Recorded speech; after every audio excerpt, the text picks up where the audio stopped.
Activo micrófonos.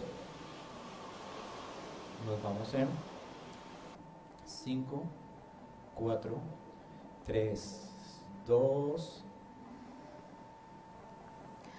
Hola, ¿qué tal? Bienvenidos nuevamente a la webcam de Noticias RCN. Colombia, Brasil, la región, el mundo del deporte, del fútbol, de la aviación y el periodismo no se terminan de reponer de esta inmensa tragedia ocurrida a principios de esta semana aquí en Colombia, en inmediaciones del aeropuerto de Río Negro en Antioquia, donde se registró el infortunado siniestro de un avión que transportaba a 77 personas exactamente, provenientes de Brasil, la mayoría pertenecientes al equipo chapecoense de Brasil y tripulación oriunda de Bolivia.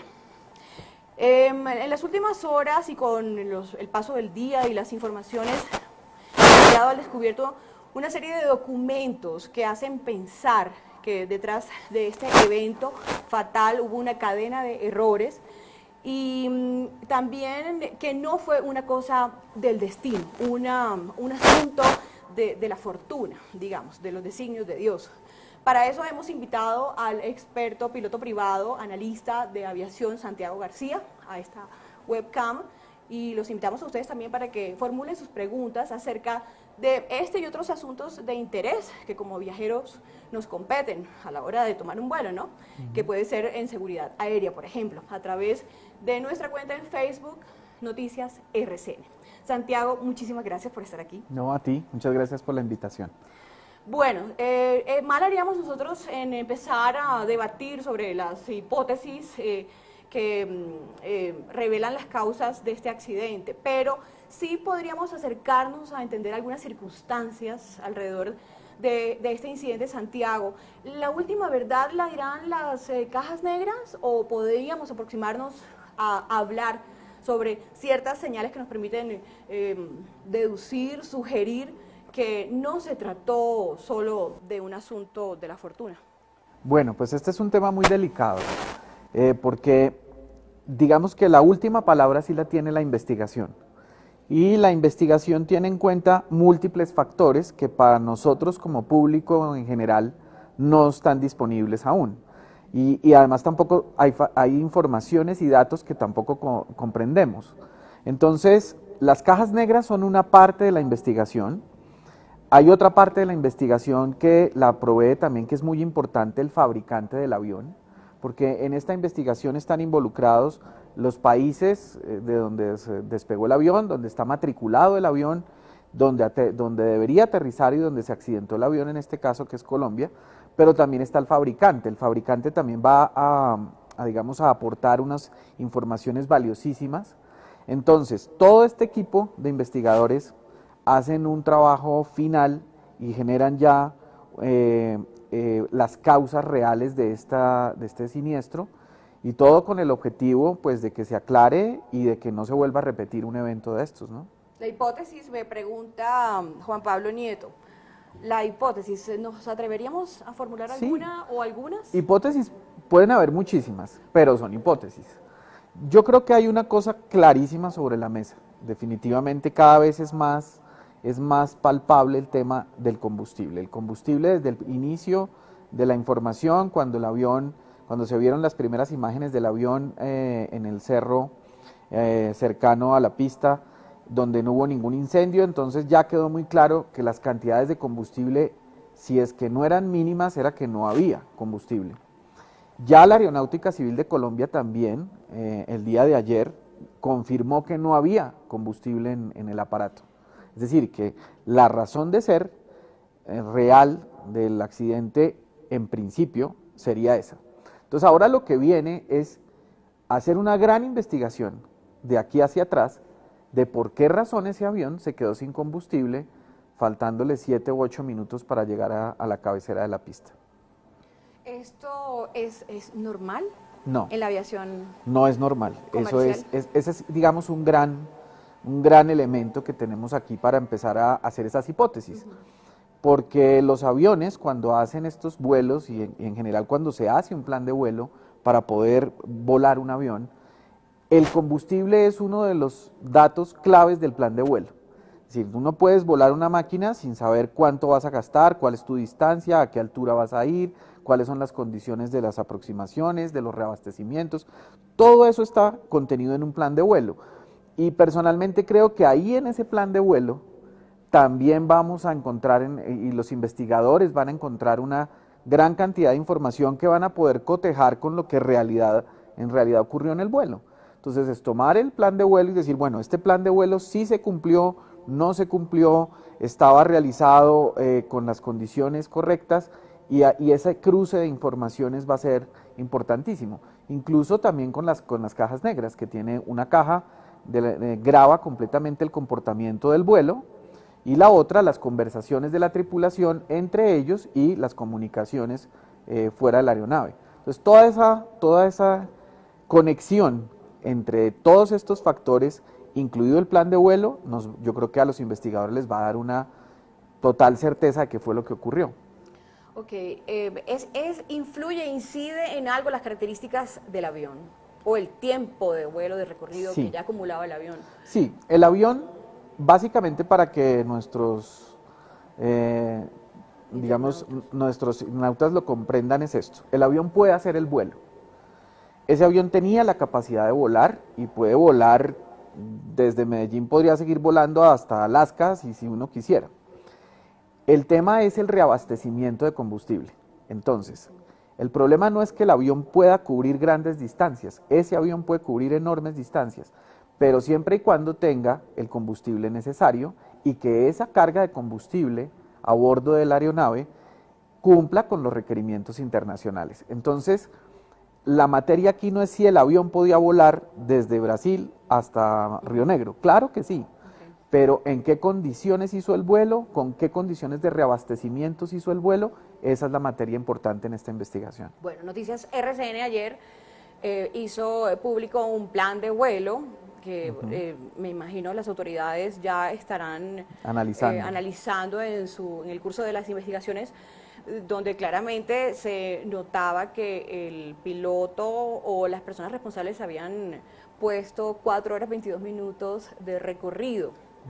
Y que ese era exactamente también el tiempo de autonomía de vuelo. Usted me saca de la duda. Hay unos términos que hay que aclarar para que uno más o menos pueda entender qué significa el recorrido igual autonomía de vuelo, ¿no? Exacto. Y que indicaba que no tenía el combustible suficiente para asumir ese recorrido. Claro, hay una normatividad internacional para cuando haces un vuelo, no solo este tipo de vuelo, sino cualquier vuelo internacional. Lo primero es que el avión debe tener la cantidad de combustible para cubrir la distancia desde el aeropuerto de origen al de destino. Entonces es una primera condición. La segunda condición es que debe tener un 10% de combustible adicional con respecto a esa distancia. Hay otra condición que dice que la cantidad de combustible debe ser también suficiente para que el avión sobrevuele durante 30 minutos el aeropuerto de destino.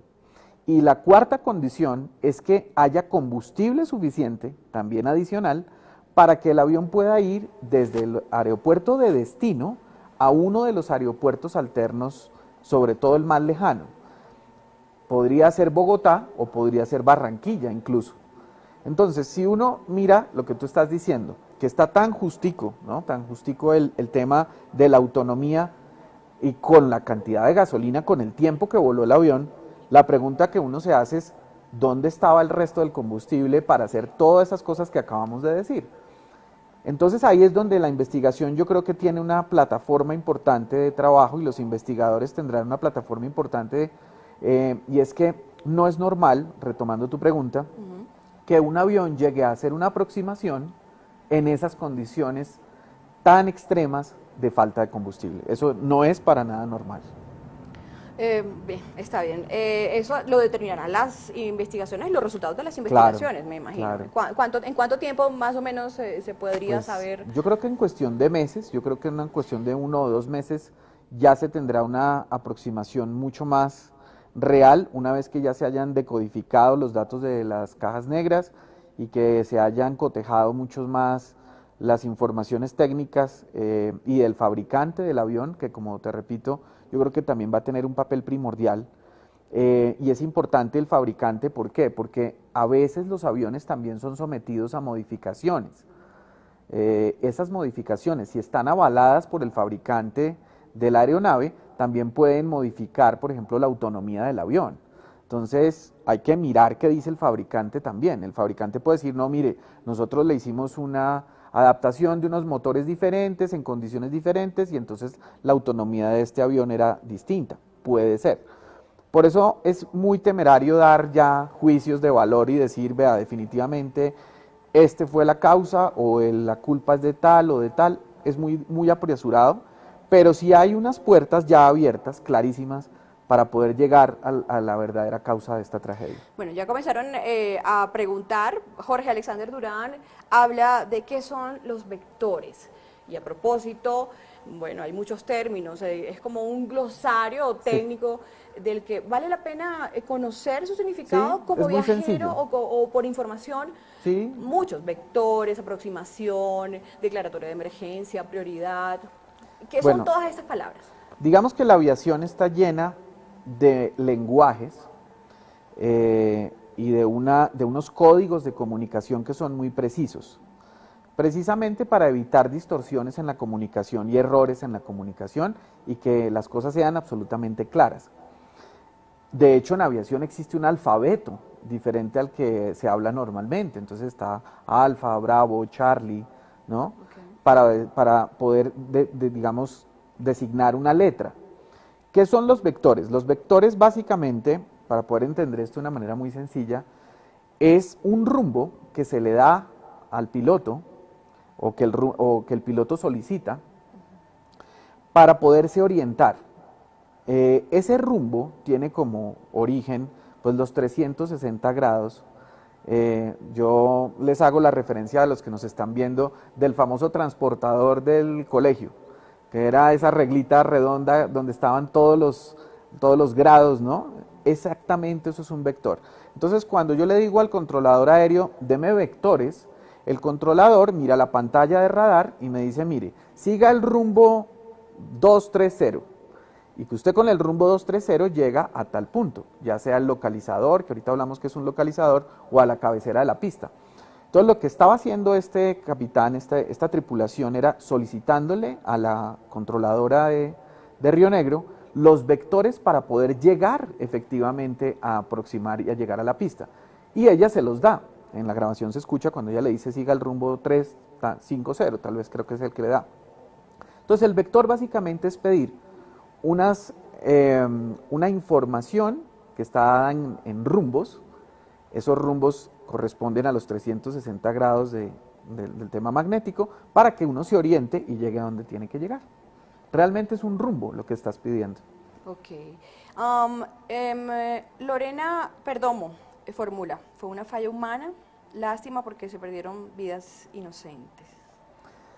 Pues yo creo que esto es lo que tendrá que arrojar la investigación como un resultado final. Entonces, si fue una falla de la máquina, si definitivamente el aparato presentó una falla catastrófica o una falla estructural o una falla en sus motores o qué tipo de falla en donde ni la tripulación tenía las condiciones para poder salvar esa emergencia o definitivamente fue una cadena de errores que llevó a la máquina al accidente.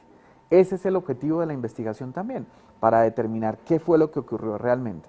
Con la información que tenemos ahora, podemos formular hipótesis, pero tenemos que esperar el final de la investigación, en donde, como repito, hay muchas más variables para poder tener un dato realmente preciso de qué fue lo que ocurrió. Alguien pregunta también que si es cierto que el avión se partió en dos. Eso es difícil de determinar. El avión realmente se colapsó, es decir, si uno mira las imágenes, realmente el avión entró por la parte casi que superior de un cerro, en donde desde las tomas que se han hecho de los helicópteros de la Fuerza Aérea que hemos podido ver, hay una parte del avión que cayó en un lado del cerro y el avión, digámoslo así, entre comillas, se resbaló y entró por un bosque en la otra ladera del cerro. Esto pues obviamente destroza el aparato a esa velocidad en que estaba, que digamos no era una velocidad tan alta, porque ya era una velocidad mucho más baja, porque ya estaba en su fase de aproximación a la pista, Y esto también fue un factor que contribuyó a que hubiera sobrevivientes, porque en una velocidad de 300 nudos o de 250 nudos, difícilmente un ser humano puede resistir esa desaceleración tan brutal. Pero aquí digamos que los mismos árboles también ayudan a amortiguar un poco y a frenar la energía del avión. Entonces, la otra ventaja, que es un poco paradójico, es que la misma causa del accidente también salvó algunas vidas, y es que no hubo incendio a propósito del choque, porque si hubiera habido combustible, explota, y el incendio normalmente es lo que más vidas cobra en un accidente aéreo. Bueno, una pregunta especial de Iván Daniel García para usted, Santiago. ¿Qué ventaja tiene la aviación colombiana frente a la aviación en América? ¿Qué tan avanzados o atrasados estamos en seguridad aérea en la región? Bueno, yo creo que es una muy buena pregunta la que nos hacen aquí, y yo creo que hay una respuesta muy clara. Colombia es un país que tiene muchos avances en esta materia. No solamente hemos avanzado en mejorar la infraestructura de los aeropuertos, que digamos que lo más representativo es ver el nuevo aeropuerto El Dorado, que es uno de los aeropuertos no solo muy bonitos, sino con todas las condiciones técnicas que cualquier aeropuerto del mundo de primer nivel puede tener. Pero en todo lo que es el tema de navegación, radioayudas y control de radar, por ejemplo, de saber qué está pasando en el espacio aéreo, yo creo que Colombia es uno de los países más avanzados de América, después de Estados Unidos o Canadá. Yo creo que tenemos una aviación, nos faltan algunas cosas, es cierto, y nos faltan algunos procedimientos y algunos detalles que como siempre faltarán, pero hay una muy buena luz ahí, en términos de la seguridad con que volamos los colombianos. De hecho, sigue siendo el medio de transporte más seguro, claro, según las estadísticas totalmente. a nivel mundial y establecidas por organizaciones que sí, claro. son expertas en esta materia. Sí, de acuerdo. Entonces, ¿en qué afecta este incidente y sus circunstancias en esa confiabilidad de los viajeros a la hora de tomar un vuelo? Pues yo creo que a todos nos impactan estos accidentes nos impactan a todos, sobre todo cuando tienen esos componentes tan devastadores como que todo un equipo de fútbol, por ejemplo, desaparece. Es decir, son cosas que uno no se imagina que puedan ocurrir. Pero yo sí le mandaría un parte de tranquilidad a las personas que nos ven, o sea, estos son hechos aislados, realmente no son hechos generalizados. Y por eso es tan importante la investigación, porque en la investigación queda muy claro si la responsabilidad es de la máquina y la tecnología o es de los seres humanos que están detrás de esa máquina y esa tecnología. Entonces yo creo que independientemente a lo que haya pasado con este accidente, volar es una de las actividades hoy día más seguras y no tiene por qué asustarnos. La historia de los sobrevivientes nos impacta bastante. Sí. ¿Cómo sobrevivieron estas personas a un choque de este tipo? Pues la respuesta es muy complicada porque no hay una ubicación en una aeronave en donde yo pueda decir es que si yo me siento en este puesto no me va a pasar absolutamente nada. Este es el puesto perfecto para que uno, si se choca el avión, no le pase nada. Es completamente aleatorio porque cada choque es distinto, cada accidente es distinto, las condiciones de velocidad, de altura, de inclinación de la aeronave, etcétera, son completamente diferentes. Hay accidentes donde las personas que van en la parte frontal del fuselaje son las primeras que mueren y en otros son las que se salvan. Entonces, yo lo que creo es que esto sí es muy relativo, es decir, aquí si lo queremos decir así, hay un factor suerte importantísimo en el tema, en que yo esté sentado en la parte de la aeronave que menos fue afectada por ese tipo de accidente en particular. Pero es cierto que aumentan las probabilidades de supervivencia si uno acata algunas indicaciones previas al decolaje, sí, o durante o claro, ya en la aproximación a la pista de aterrizaje. Claro. ¿En qué proporción? Pues en una muy buena proporción, porque la posición en que está la persona es como en un automóvil igual. Una persona que no lleve puesto el cinturón de seguridad literalmente es un proyectil dentro del vehículo cuando el vehículo se choca. En un avión es igual. En un avión, si uno está sentado en posición fetal, con su cabeza, digamos, metida prácticamente entre sus piernas y apretando las rodillas con las manos, pues hay una probabilidad mayor de que las lesiones sean menores o que incluso pues salves tu vida.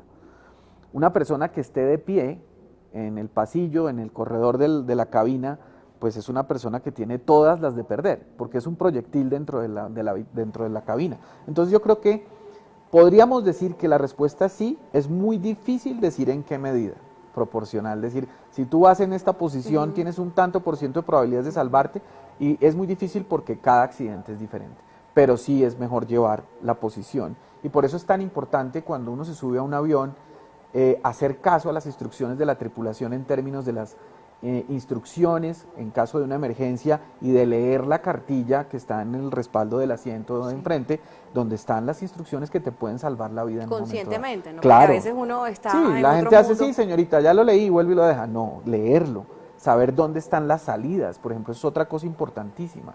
Hay algunos tips que uno puede tener en un avión, por ejemplo, si hay un incendio, si hay humo, inmediatamente no estar de pie, sino estar acurrucado o gatear en vez de caminar, porque en la parte inferior hay mucho menos humo que en la parte superior. Pero por eso, digamos, los pasillos de los aviones tienen unas demarcaciones especialmente hechas para que las personas que van gateando puedan llegar hasta una salida y no caminando. Son pequeños detalles que pueden hacer la diferencia entre salir o no con vida de una cabina de un avión, pero yo le diría a todos que una de las primeras cosas que uno tiene que tener cuando se sube a un avión es dónde están las salidas, dónde estás tú sentado y dónde están las salidas. Por eso es una de las primeras cosas que la tripulación le dice a los pasajeros: este avión tiene estas salidas y están ubicadas en tales situaciones, para que tú sepas incluso inmediatamente hacia dónde tienes que ir. Bueno, aquí hay una persona, Henry Díaz H., que insiste un poco en las versiones de las causas del accidente y dice: ¿por qué tanta tecnología disponible hoy en día? Si hay tanta tecnología, el avión no llevaba o disponía de un sistema avanzado de monitoreo de combustible que dé aviso a tiempo y oportuno para evitar que el avión llegue a ese extremo de quedarse sin combustible. No hemos llegado allá todavía. Lo tiene. El avión lo tiene. El avión tiene unos instrumentos muy precisos, perfectamente precisos, que te dicen no solo la cantidad de combustible, sino la cantidad de combustible que en tiempo real está gastando el avión, está consumiendo el motor. Con ese dato y con unos cálculos especiales que hay que tener pues con el conocimiento, uno exactamente puede calcular con ese nivel de aceleración del motor cuánto más puede volar. Es decir, para eso está la tripulación. Y eso es lo que es materia de investigación en este accidente. El sistema de indicadores de un motor de un avión no solo te dice cuánto combustible queda en los tanques, sino cuánto combustible estás gastando en tiempo real con la aceleración que llevas. Si tú miras ese flow, como se conoce, de cuánto estás gastando y haces las cuentas correctas, puedes incluso determinar cuánto tiempo más con esa aceleración puedes estar en el aire. Entonces un piloto puede tomar la decisión de decir: voy a reducir potencia, voy a reducir velocidad, voy a cambiar de altura, para entonces rendir más mi combustible. Eso es lo que es materia de investigación también importantísima en este caso. Muy bien, Santiago. Bueno, les seguimos invitando para que continúen formulando sus preguntas acerca de este o temas relacionados con seguridad aérea. En estos instantes, Santiago García, experto de piloto privado, analista en aviación, nos puede ayudar a dilucidar un poco la coyuntura, las circunstancias, ¿verdad?, en que ocurrió este accidente, pero además otros temas generales de aviación. ¿Es prudente que los viajeros de un vuelo conozcan las situaciones de emergencia que se están suscitando en algún momento en la cabina de pilotos, o no es tan prudente porque la reacción puede ser contraproducente? Yo creo que hay una participación, debe haber una participación activa de toda la tripulación de un avión. De hecho, en muchos accidentes se ha podido salvar la aeronave y salvar la situación gracias a una información, por ejemplo, de un pasajero. Si yo, por ejemplo, tengo visual sobre uno de los planos o sobre una de las alas de la aeronave, que no la tienen adelante los pilotos, y yo observo que hay algo raro en esa ala, por ejemplo, una fisura, una fuga de un líquido, veo que está goteando algo, es mi deber inmediatamente llamar a un auxiliar de vuelo y decirle, mire señorita, yo estoy observando que ahí en esa ala, ahí se está goteando, ¿eso es normal o no? Ese solo hecho puede salvar un avión. Entonces yo creo que en un avión es muy importante que todo el mundo tenga conciencia de que hay un trabajo en equipo entre los pasajeros y la tripulación. Obvio, hay algunas situaciones que se pueden sortear desde la cabina y que los pilotos normalmente las tienen bajo control, que en algunos momentos no se le informan a los tripulantes, a los pasajeros, pues para no entrar en pánico, ni enfermar a nadie, ni angustiar a nadie, porque además están bajo control. Pero cuando una situación ya se va a salir de control o es peligrosa o representa un riesgo inminente, es un deber también de la tripulación darle esa información a los pasajeros, incluso como lo decíamos antes, para que se puedan preparar para la situación. Entonces, yo creo que es un trabajo en equipo entre la tripulación y entre los mismos pasajeros del avión. Maite Lauren insiste también por qué el piloto no se declaró en emergencia. Esa es otra gran pregunta que hay sobre la mesa y esta persona tiene toda la razón en esta pregunta, y es que cuando hay una declaración formal de emergencia y se dice Mayday o Pam Pam, que también se puede decir de esa forma, inmediatamente se activan unos protocolos completamente distintos, completamente diferentes. Una cosa es que yo diga, necesito prioridad, denme en prioridad, y otra cosa es que yo diga Mayday. Si yo llego a decir Mayday o Pam Pam, como también se dice en aviación, en ese momento se activan unos protocolos completamente diferentes. Pero eso también activa unas consecuencias completamente diferentes. Entonces viene una investigación, inmediatamente el avión aterriza, entran las autoridades aeronáuticas del sitio a ver qué fue lo que pasó, se hace una evaluación completamente de la cabina, es decir, casi que entra, como se dice, una especie de cadena de custodia sobre un montón de situaciones para ver qué fue lo que ocurrió. Entonces, en algunos casos hay tripulaciones que no declaran la emergencia o que la declaran cuando ya es demasiado tarde. Y en ese sentido, Javier Vega sugiere también si el avión pudo haberse metido a la fuerza en la pista, incluso sin haberse declarado en emergencia. Claro, de hecho, si uno escucha con detenimiento las grabaciones que se han digamos, publicado, que se han hecho públicas, hay una parte en donde claramente el avión empezó a hacer un descenso que no estaba autorizado por el controlador. De hecho, la controladora le dice al comandante del avión, usted tiene un avión debajo suyo, usted tiene un tráfico debajo suyo. Y él le dice, no, yo ya lo tengo arriba. Es decir, yo ya lo pasé y ya estoy bajando. Y no tenía autorización para dejar esa altura. Entonces, lo hizo, yo creo que el piloto lo hizo por lo que podemos escuchar ahí. Por eso te digo, es una conjetura porque hay que escuchar la investigación, ya el resultado final, y sin embargo así no logró realmente llegar a la pista. Carlos Colors dice, ¿el avión dio vueltas? El avión hizo unos procedimientos de espera cuando llegó a la radioayuda llamada BOR o BOR de Río Negro. También lo preguntan aquí. El BOR es una antena que emite señales en esos 360 grados del famoso transportador del colegio. Entonces los pilotos lo que hacen, ¿cómo vuela un avión? Sencillamente va de un BOR a otro BOR. Entonces yo sintonizo mi instrumento de navegación en el avión, organizo la señal y me dirijo por un radial. El radial realmente es el ángulo de esa señal por la cual estoy volando de un punto al otro. Entonces básicamente el avión va de una radioayuda a otra radioayuda. Ahora, existen unas aerovías que son ya predeterminadas para ir de un BOR a otro BOR. Y por esas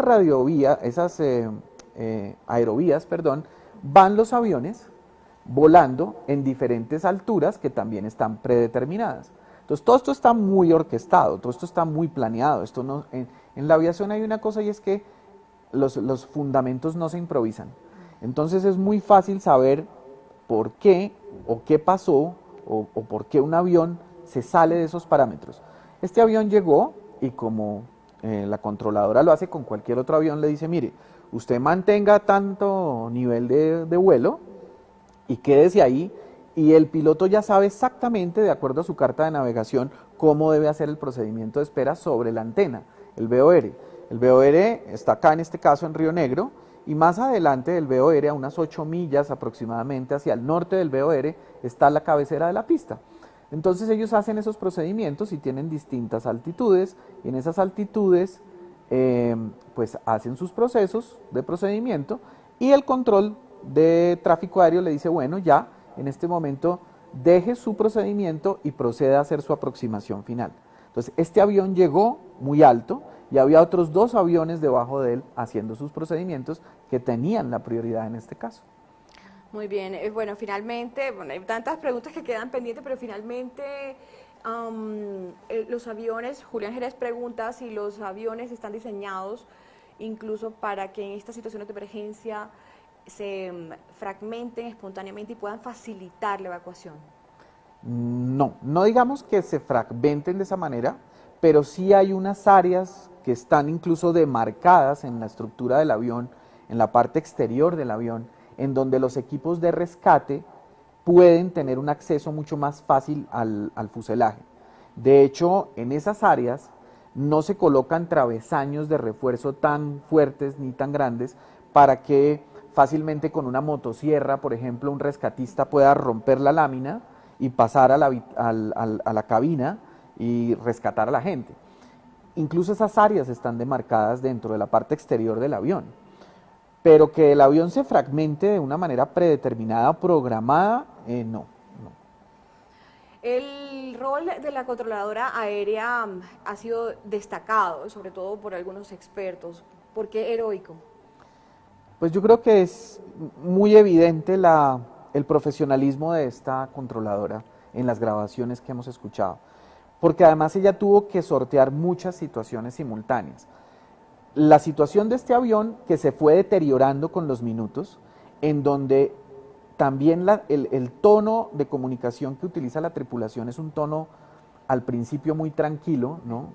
Aquí no pasa nada, señorita, pero deme prioridad porque es que necesito aterrizar. No declara la emergencia en el momento que lo debió haber declarado de pronto. Y tienes otros 2 aviones, uno que está entrando, uno de Viva Colombia, que había presentado digamos, había reportado una posible falla de salida de combustible, y estaban otros 2 aviones haciendo su maniobra de aproximación.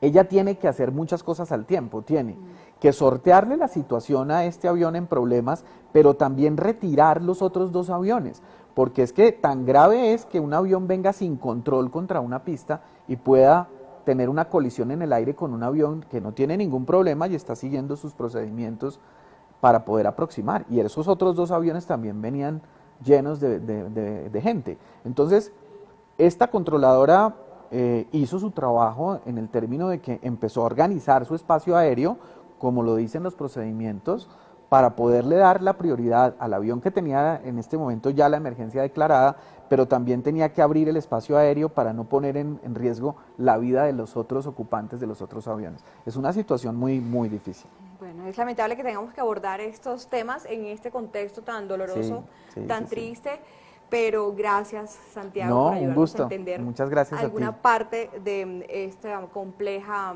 materia que es la aviación comercial. Sí, pero como te digo, con toda la tristeza y con toda digamos, con toda la angustia y la zozobra y la tristeza que generan estos hechos, yo sí les digo a todos que la aviación es una de las maneras, si no la manera más segura de transportarse, y cada vez es más segura. Muchas gracias. Ok, a ti. Muy amable. A ustedes en una próxima oportunidad. Gracias.